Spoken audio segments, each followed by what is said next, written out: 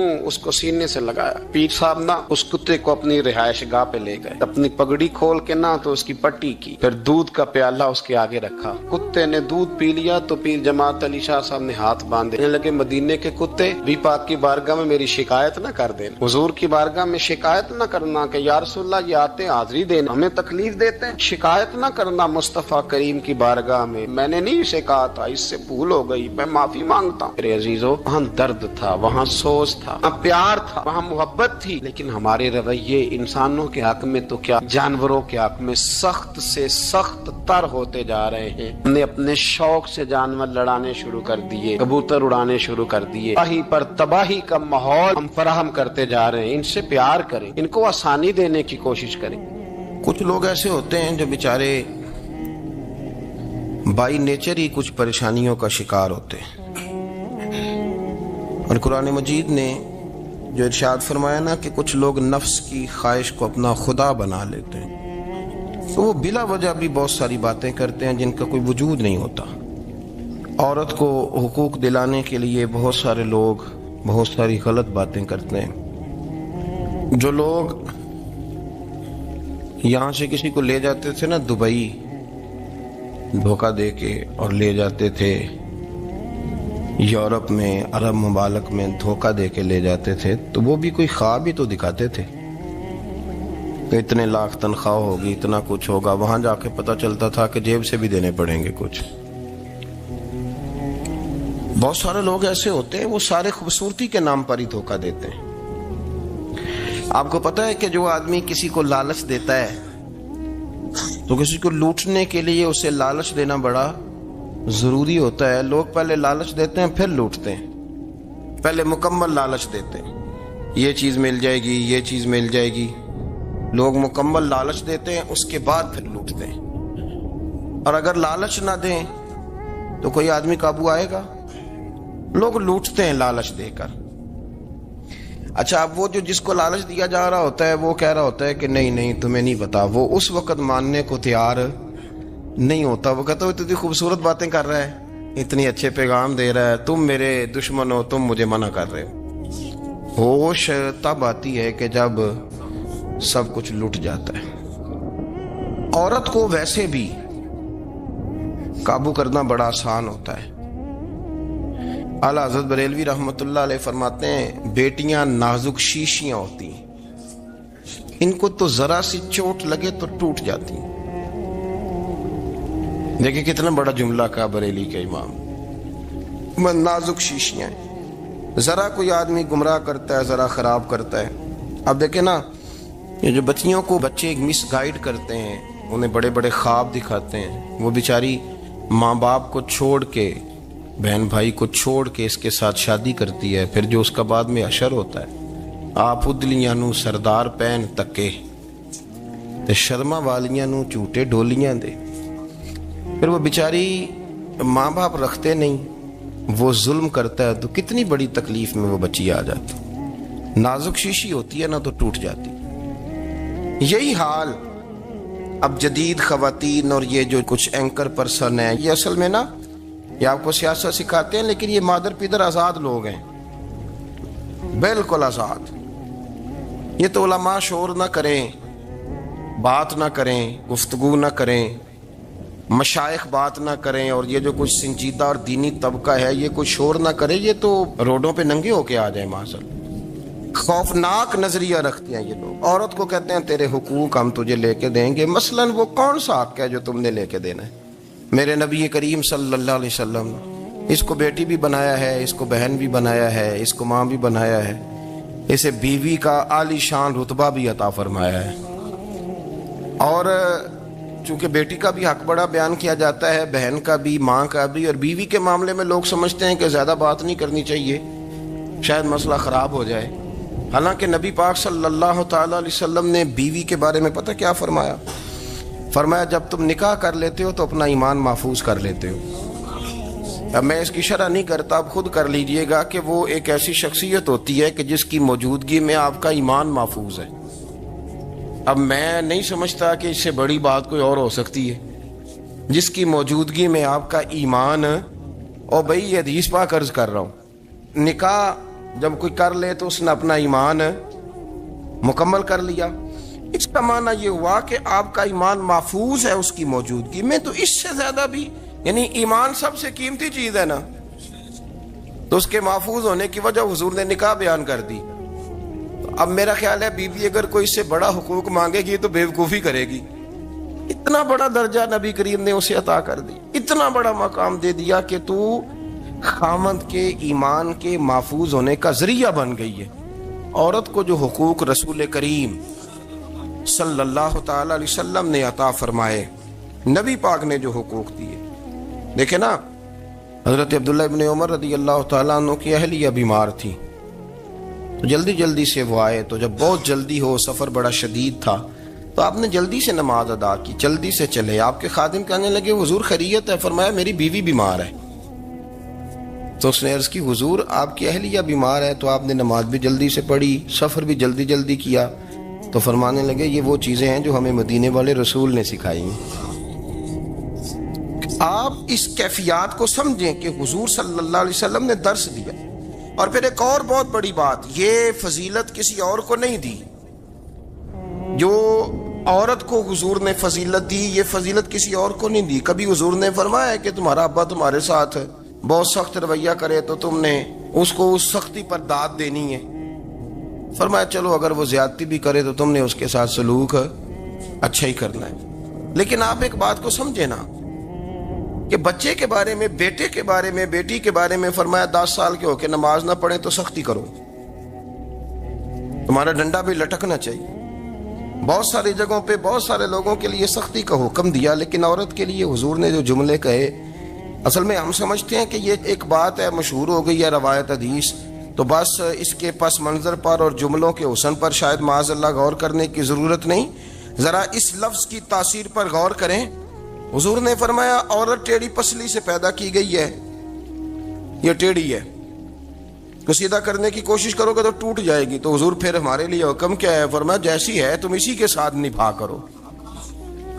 آپ سمجھیں کہ اتنا محفوظ حضور نے درجہ دے دیا بی بی کو، اتنا محفوظ کہ فرمایا غلطی بھی ہو تو میرے غلاموں تم اس کے ساتھ نبھا کرو، گزارا کر لو۔